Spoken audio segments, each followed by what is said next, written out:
the truth, all of it, everything she had been hiding and saving up in video clips for so long. Now was the time to release them, and herself. And maybe she'd speak up for the many people who couldn't. Start her own hashtag. Hashtag Meg2. Meg got out her compact and regarded herself in the mirror.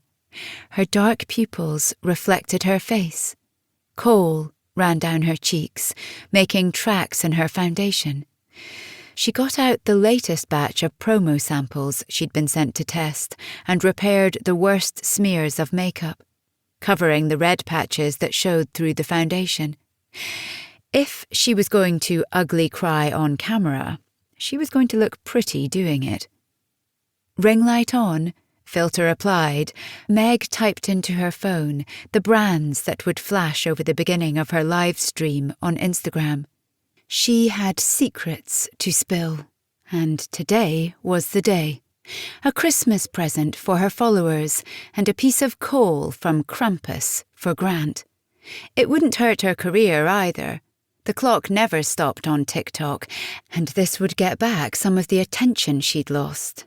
She had to stay calm, be authentic while promoting brands. Her mentions would explode, and her wavering sponsors would be secured. She took as deep a breath as her lungs would allow, picked up a can she was being paid to sell, placed it to her immaculate mouth, then pressed the button marked Live Stream. Lowering the can, she smacked her lips as if she'd tasted something delicious. Hi, everyone. Told you I'd be back later. Things haven't gone according to plan. As you've probably already seen, Grant and I have been arguing again. I'd never normally let you see me like this. She pointed to her eyes, goth-smudged and swollen. The flurry of people watching was already turning into a blizzard. This was her moment. I'd normally fix myself up and carry on, but not today. Today, I'm going to tell you the secrets that lie behind my relationship with Grant. This would be enough to hook them for now. Time for more promo.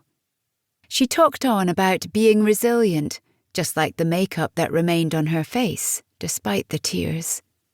And then, when she felt she might be losing her audience. So, this is what I have to tell you. I've already started. In snippets I've got secretly recorded, but now feels the right time to tell the truth. Behind the makeup and photo shoots, the stories in Hello and other places, lies...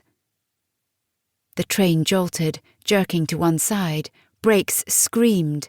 The bathroom door flew open and slammed against the wall. The rail car tipped slightly, veering.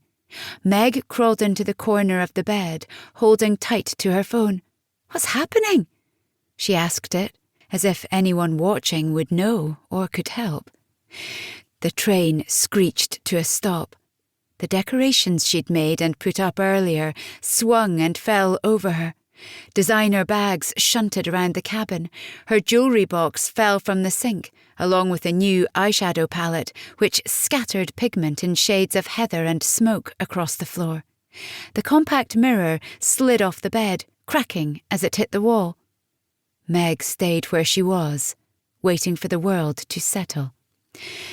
Down the corridor she could hear screams and shouting from nearby cabins.